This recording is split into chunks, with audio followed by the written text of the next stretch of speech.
Autopsie par Alain Janot.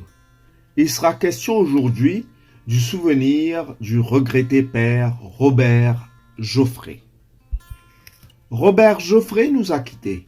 C'est triste certes, mais il laisse derrière lui un riche héritage et un souvenir impérissable.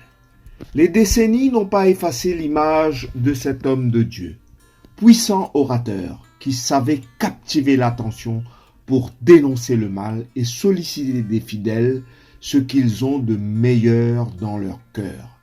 Il transpirait d'une énergie positive et communicative. Ceux qui s'abreuvaient de ses discours étaient revigorés et prêts à aborder avec paix, courage et surtout avec amour la semaine à venir. Robert Joffray était surtout un soldat du bien, un fantassin qui n'hésitait pas à affronter les trafiquants de drogue au péril de sa vie. Entre le mois de mars 2008 et fin 2009, le père Joffray fit en 2 fois une éprouvante traversée du désert. 17 interventions chirurgicales, la première au cœur et les autres relatives à un cancer de la peau.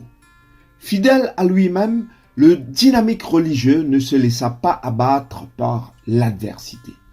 Muni d'une valise pleine de livres, de valeurs, de certitudes, de foi et d'espoir, et après avoir longtemps réfléchi dans un grand silence, il décidait de coucher sur papier en toute simplicité, sans aucune prétention, ses convictions profondes, compilées et publiées sous le titre « Audace de dire ».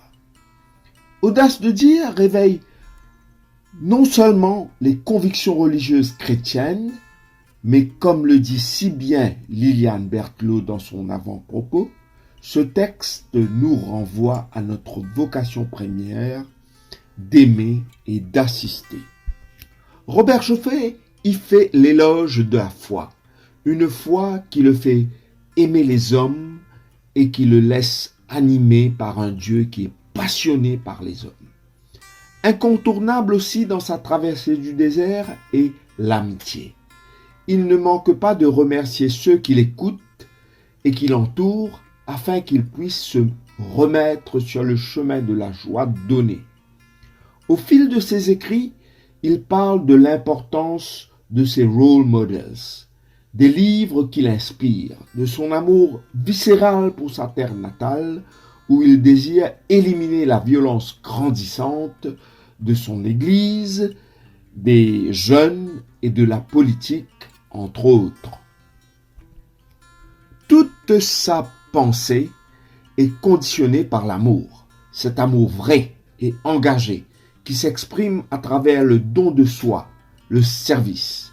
D'ailleurs, Robert Joffray insiste de nombreuses fois sur le lavement des pieds.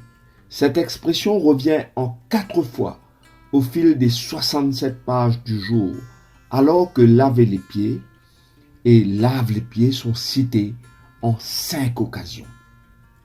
Cette scène du jeudi saint, où Jésus lui-même se met à genoux pour laver les pieds de ses apôtres, est l'ultime symbole du service aux autres, une démarche indissociable de l'amour du prochain, car il leur donnera par la suite un commandement nouveau: aimez-vous les uns les autres.